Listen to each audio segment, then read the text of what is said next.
Hi, I'm Jeff Sumter. I'm a Managing Director with CBIZ Valuation Group in Phoenix, Arizona. The topic we're going to cover today is preferential transfers and defenses to those transfers. We're going to take a 40,000-foot level approach here because we don't have time in 5 minutes to cover the entire area.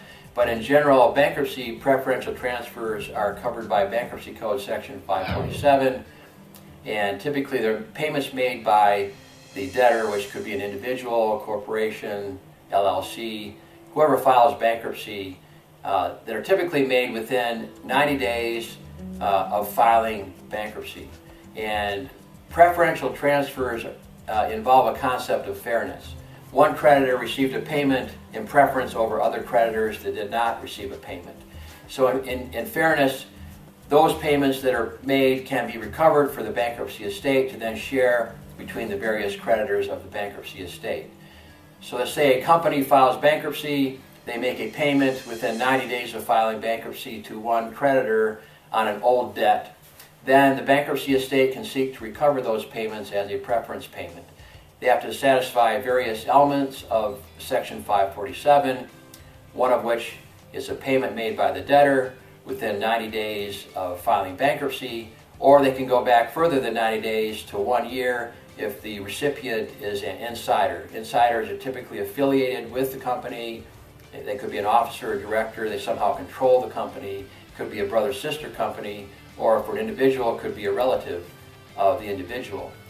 In our case, the example we'll use is a corporation. The corporation makes a payment to a creditor within 90 days of filing bankruptcy and on an old debt, and it's made while the company is insolvent. Insolvency is a balance sheet test. You look at the value of the assets compared to liabilities. If liabilities exceed the value of the assets at the time the transfer is made, then the company, the debtor, is determined or deemed to be insolvent.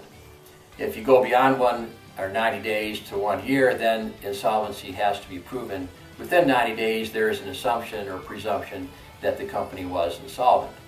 And also, the fiduciary, when they sue to recover the preference payment, they have to establish that the recipient received more than they would have received had the company not filed bankruptcy. Fortunately, there's a case that provides that pretty much any payment that a creditor receives prior to filing bankruptcy is allowing them to receive more than they would have received had the company not filed bankruptcy. So let's say that you get sued on a preference payment and you wonder, what defense do I have? Well, there are several defenses that can be raised. One is that it's an ordinary course of business payment that has been received, such that the payment to you, the creditor, is within the payment terms on your invoice. And let's say it's 30 to 60 days.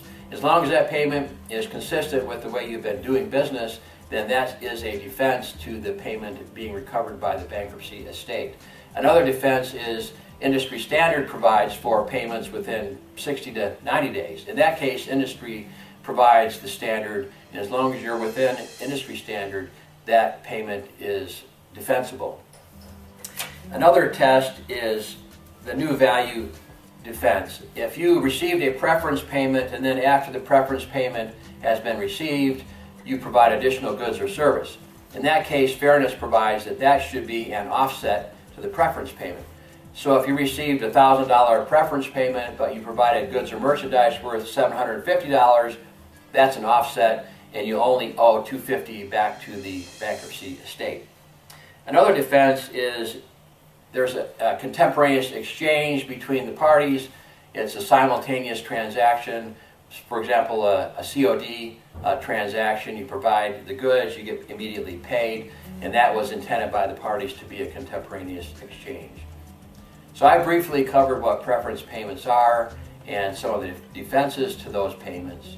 And if you have any further questions regarding preference payments or in bankruptcy in general, feel free again to call me at 310-922-0920 or email me at jsumter@cbiz.com. Thank you again for listening to my presentation.